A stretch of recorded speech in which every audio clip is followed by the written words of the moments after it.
यह कहानी उस समय की है जब प्रभु श्री राम ने अपना लंका विजय अभियान शुरू किया।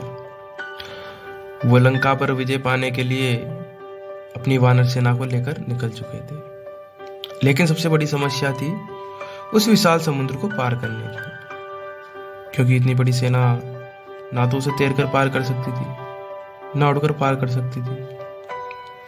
क्या किया जाए? समुद्र के शांत होने का इंतजार प्रभु श्री राम अपनी सेना के साथ कर रहे थे।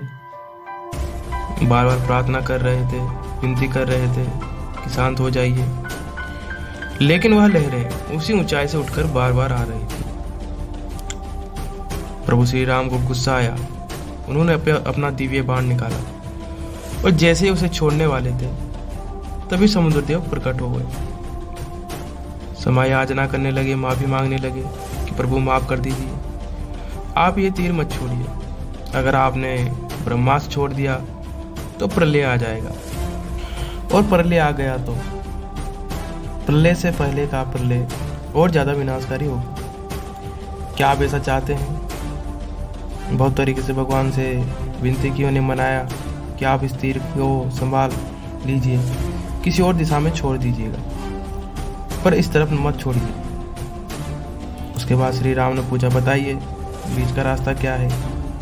कैसे हम लंका तक पहुंच सकते हैं? समुद्र देव ने कहा, आप मुझ पर सेतु बना सकते हैं। प्रभु श्री राम ने कहा, कैसे संभव होगा? बहुत मुश्किल काम है। तब समुद्र देव ने कहा, आपकी सेना में नल और नील नाम के दो भाई हैं, जिन्हें बचपन में ऋषियों ने श्राप दिया था, क्योंकि ऋषियों के सामान उठा कर नदी में फेंक रहे थे, तो उन्होंने श्राप दिया कि जो कुछ भी तुम पानी में फेंकोगे वह तैरता रहेगा, डूबेगा नहीं। इनकी मदद लीजिए और सेतु का निर्माण करवाइए। जो आप इतना बड़ा काम करेंगे तो पूरी सृष्टि आपका गायन करेगी, आपकी वंदना करेगी। यह बहुत महान काम है। प्रभु श्री राम ने कहा, ठीक है, इसी पर विचार किया जाएगा और इसी पर काम किया जाएगा। राम सेतु का निर्माण वहाँ शुरू हुआ। प्रभु श्री राम ऊपर वाले की वंदना करने लगे, शिव को प्रसन्न करने में लग गए, पूजा पाठ में लग गए, और जो सेना थी वह एक एक पत्थर पहुंचा रही थी। नल और नील राम सेतु का निर्माण कर रहे थे। तभी प्रभु श्री राम ने देखा कि छोटी सी गिलहरी भी उस काम में लगी हुई थी। वो समुद्र के किनारे से थोड़ी सी रेत उठा करके ले जा रही थी और वहां छोड़कर आ रही थी।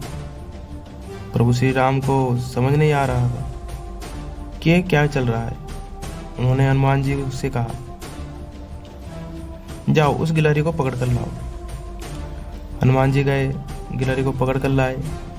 प्रभु श्री राम ने पूछा कि क्या कर रही हो? इतना बड़ा पुल निर्माण हो रहा है, आप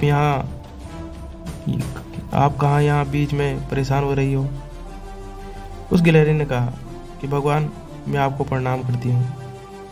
आप माता सीता की रक्षा के लिए, उनकी गरिमा की रक्षा के लिए, उनके गौरव की रक्षा के लिए इतने बड़े पुल का निर्माण कर रहे हो, तो मैंने भी सोचा कि मैं भी थोड़ी सी मदद कर दूँ। ये बड़े बड़े पत्थर तो मुझसे उठेंगे नहीं, इसलिए इन पत्थरों के बीच जाकर मैं मिट्टी डाल रही हूँ, ताकि जब आप पार करें तो ये पत्थर आपके पैरों में न चुभे। प्रभु श्री राम मंद मंद मुस्काए, पूछा कि तुम्हें डर नहीं लग रहा? इतने सारे सैनिक हैं, किसी के पैर के नीचे दब गए तो तुम्हारी मौत हो जाएगी। गिलहरी ने कहा, क्या डरना? आप नारी सम्मान के लिए, नारी की रक्षा के लिए इतना बड़ा युद्ध छेड़े हुए हो।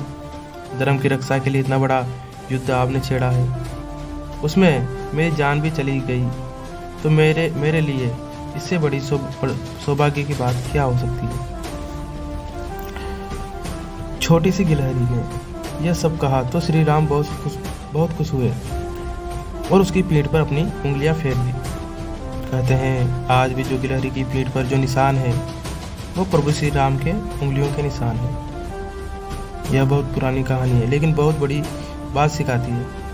कि अपने आप को कभी छोटा नहीं समझना चाहिए। आज भी जब उस राम सेतु का जिक्र होता है तो गिलहरी का भी बराबरी का योगदान माना जाता है। जय श्री राम।